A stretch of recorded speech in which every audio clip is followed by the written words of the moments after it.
नमस्कार। आज क्रिप्टो की दुनिया में काफी कुछ चल रहा है और हमने न्यूज़ दुनिया से जो जानकारी मिली है उसे थोड़ा खंगाला है। जी। 3 बातें खास तौर पर सामने आ रही हैं। एक तो बिटकॉइन की कीमत में उछाल, दूसरा भारत में क्रिप्टो नियमों का क्या सीन है वो अनिश्चितता। बिल्कुल, और तीसरा WZIRX एक्सचेंज के जो उपयोग करता है उनके लिए कुछ नई डेवलपमेंट है। हाँ, WZIRX वाला मामला भी अहम है। तो आज हम कोशिश करेंगे कि इन अलग अलग दिखने वाली चीजों को जोड़कर समझे। बिटकॉइन क्यों बढ़ रहा है, भारत में रेगुलेशन का क्या हाल है, और WZIRX में फंसे लोगों के लिए आगे क्या उम्मीद है। चलिए इसी पर बात करते हैं। शुरू करते हैं। सबसे पहले बिटकॉइन। हाल में कीमत बढ़ी है और सुनने में आ रहा है कि करीब $1,15,000 उसको छूने की कोशिश कर रहा है। ये क्यों हो रहा है, क्या वजह है इसकी? हाँ, ये बड़ा दिलचस्प पॉइंट है। देखिए, क्रिप्टो बाजार तो वैसे भी काफी वॉलेटाइल रहता है, लेकिन इस बार कुछ मैक्रो इकोनॉमिक फैक्टर्स भी हैं। अच्छा, जैसे महंगाई के आंकड़े। अमेरिका वगैरह में जब ये आंकड़े थोड़े काबू में आते हैं, मतलब उम्मीद के मुताबिक, हाँ, तो निवेशकों का थोड़ा डर कम होता है। उन्हें लगता है कि सेंट्रल बैंक शायद ब्याज दरें बढ़ाने में थोड़ी नरमी बरतें हैं। तो मतलब पारंपरिक अर्थव्यवस्था की खबर का सीधा असर क्रिप्टो पर, ये कनेक्शन है। हाँ, बिल्कुल। काफी हद तक जब लोगों को लगता है कि चलो अर्थव्यवस्था थोड़ी स्थिर हो रही है, या फिर पारंपरिक निवेश जैसे बॉन्ड वगैरह उतने आकर्षक नहीं लग रहे, तो वो थोड़ा ज्यादा रिस्क लेने को तैयार हो जाते हैं। और बिटकॉइन को तो अक्सर थोड़ा रिस्की पर हाई रिटर्न वाला एसेट माना जाता है। सही। तो पैसा एक तरह से पारंपरिक से निकलकर या नया पैसा क्रिप्टो जैसी चीजों में आता है। एक कैपिटल का रोटेशन है, आप कह सकते हैं। और ये 1,15,000 का लेवल, ये क्यों इतना खास माना जा रहा है? सिर्फ एक नंबर है या? नहीं, ये सिर्फ एक नंबर नहीं है। ये ना एक साइकोलॉजिकल लेवल होता है, एक मनोवैज्ञानिक बाधा। अच्छा। जैसे आप सोचें, क्रिकेट में 100 रन बनाना, वो एक माइलस्टोन होता है ना। हाँ, बिल्कुल। तो जब बिटकॉइन ऐसे किसी बड़े लेवल को तोड़ने की कोशिश करता है, तो बाजार में एक अलग ही उत्साह आ जाता है। ट्रेडर्स, निवेशक सब सोचने लगते हैं कि भाई अब यहां से गाड़ी और तेज चलेगी। लेकिन यहीं पर थोड़ा सावधान भी रहना होता है। क्या ये उछाल टिकेगा? क्या कीमत इसके ऊपर रह पाएगी? सही कहा। या ये सिर्फ एक फेक आउट है, मतलब थोड़ी देर ऊपर जाके वापस नीचे? ये देखना अभी बाकी है। अक्सर ऐसे लेवल पर सेलिंग प्रेशर भी काफी आता है। हाँ, मोमेंटम बनाए रखना ही असली खेल है। अच्छा, और ये जो तेजी है, क्या ये सिर्फ बिटकॉइन में ही है या बाकी क्रिप्टो में भी कुछ हलचल है? ये बहुत अच्छा सवाल पूछा, क्योंकि सिर्फ बिटकॉइन का बढ़ना पूरी कहानी नहीं कहता। हाँ। तो जो जानकारी हमारे पास है उसके हिसाब से इथीरियम और सोलाना जैसे जो दूसरे बड़े ऑल्ट कॉइन्स हैं, जी, उनमें भी थोड़ी मतलब हल्की सी तेजी देखने को मिली है। ये एक इंपॉर्टेंट सिग्नल हो सकता है। कैसे?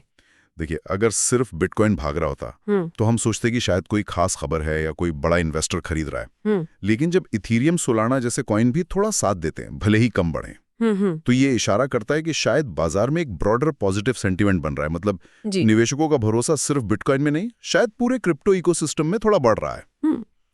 हालांकि अभी ये हल्की तेजी ही है, कोई बहुत बड़ी रैली नहीं कह सकते इसे। समझ गया। तो मतलब ग्लोबल लेवल पे थोड़ी पॉजिटिविटी है, पर सावधानी के साथ। चलिए अब जरा भारत की तरफ आते हैं। यहाँ सिचुएशन थोड़ी उलझी हुई सी लगती है। हाँ, काफी। यही सुनने में आ रहा है कि सरकार की तरफ से क्रिप्टो पर अभी भी कोई साफ डिटेल्ड कानून, मतलब फुल फ्लेज्ड क्रिप्टो लेजिस्लेशन, वो नहीं आया है। ये तो काफी टाइम से यही हाल है ना? हाँ, ये स्थिति तो काफी लंबे समय से बनी हुई है। और सच कहूं तो यही अनिश्चितता ही भारतीय क्रिप्टो इंडस्ट्री और निवेशकों के लिए सबसे बड़ी मुश्किल है। सही। आप सोचिए, आप कोई कंपनी चला रहे हैं या निवेश करना चाह रहे हैं, पर आपको यही नहीं पता कि कल को नियम क्या होंगे। इसे एसेट मानेंगे, करेंसी मानेंगे, या कुछ और? टैक्स कैसे लगेगा? टैक्स पर तो थोड़ी क्लैरिटी आई थी, लेकिन वो भी बस एक हिस्सा है। हाँ, टैक्स का नियम आया, पर एक पूरा फ्रेमवर्क, एक व्यापक कानून, वो अभी भी मिसिंग है। विदेशी एक्सचेंजों का क्या होगा, ये सब सवाल है। और इसी माहौल में आरबीआई, मतलब भारतीय रिजर्व बैंक, और दूसरी फाइनेंशियल संस्थाएं वो लगातार चिंता जता रही हैं। सिस्टमिक रिस्क शब्द बार बार सुनने को मिलता है। इसका क्या मतलब है असल में? आरबीआई क्यों इतना चिंतित है? देखिए, सिस्टेमिक रिस्क का मतलब होता है ऐसा खतरा जो सिर्फ एक सेक्टर या कंपनी तक सीमित ना रहे, बल्कि पूरे फाइनेंशियल सिस्टम के लिए प्रॉब्लम बन जाए। अच्छा। आरबीआई की चिंता यह है कि अगर क्रिप्टो बाजार बहुत ज्यादा बढ़ गया और पारंपरिक बैंकिंग सिस्टम से इसके कनेक्शन गहरे हो गए, तो क्रिप्टो में कोई बड़ी गिरावट, मान लीजिए कोई बड़ा कॉइन क्रैश हो जाए या कोई बड़ा एक्सचेंज डूब जाए, तो उसका असर पूरे बैंकिंग और फाइनेंशियल सिस्टम पर पड़ सकता है। जैसे 2008 वाला संकट जो हाउसिंग से शुरू हुआ था। हाँ, कुछ वैसा ही, मतलब एक सेक्टर की प्रॉब्लम पूरे सिस्टम को हिला सकती है। आरबीआई शायद इसी तरह के किसी संभावित खतरे को पहले ही रोकना चाहता है। लेकिन क्या क्रिप्टो अभी इतना बड़ा है भारत में कि वो पूरे फाइनेंशियल सिस्टम को हिला दे? ये एक बहस का विषय है। क्रिप्टो वाले कहेंगे कि अभी ये पारंपरिक बाजार के मुकाबले बहुत छोटा है। हाँ। लेकिन रेगुलेटर शायद आगे का सोच रहे हैं।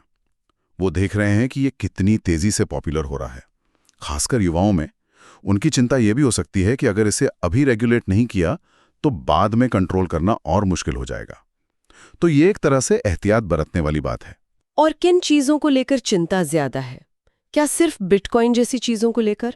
नहीं, असल में चिंताएं ज्यादा स्टेबल कॉइन्स और दूसरी अनरेगुलेटेड डिजिटल एसेट्स को लेकर हैं। स्टेबल कॉइन्स, वो जो डॉलर वगैरह से जुड़े होते हैं? हाँ बिल्कुल, ये वो क्रिप्टो टोकन होते हैं जो अपनी कीमत किसी फिएट करेंसी जैसे डॉलर से बनाकर रखने का दावा करते हैं। इनका इस्तेमाल लेन देन में या ट्रेडिंग में अस्थिरता से बचने के लिए होता है। तो इसमें क्या रिस्क है? आरबीआई की चिंता यह है कि अगर ये बहुत पॉपुलर हो गए तो ये रुपए की सॉवरेनिटी को चैलेंज कर सकते हैं।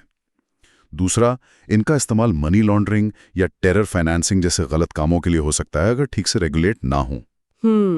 बात तो है। जब तक इन पर साफ नियम नहीं है, इनका रिस्क बना रहता है। और एक और बात, क्लैरिटी न होने से इनोवेशन भी रुकता है। अच्छी कंपनियां, अच्छे प्रोजेक्ट्स भी इस एरिया में आने से हिचकिचाते हैं। वाकई ये एक मुश्किल बैलेंस बनाने की कोशिश है। इनोवेशन भी चाहिए और सेफ्टी भी।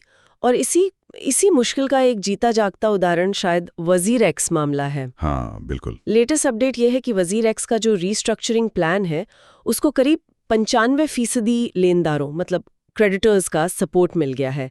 ये वही लोग हैं जिनका पैसा फंसा था ना उसमें? जी हाँ, वही लोग। तो 95% सपोर्ट, ये तो बहुत बड़ी बात लगती है, एक पॉजिटिव साइन। हाँ निश्चित रूप से 95% सपोर्ट मिलना एक बहुत बहुत महत्वपूर्ण कदम है।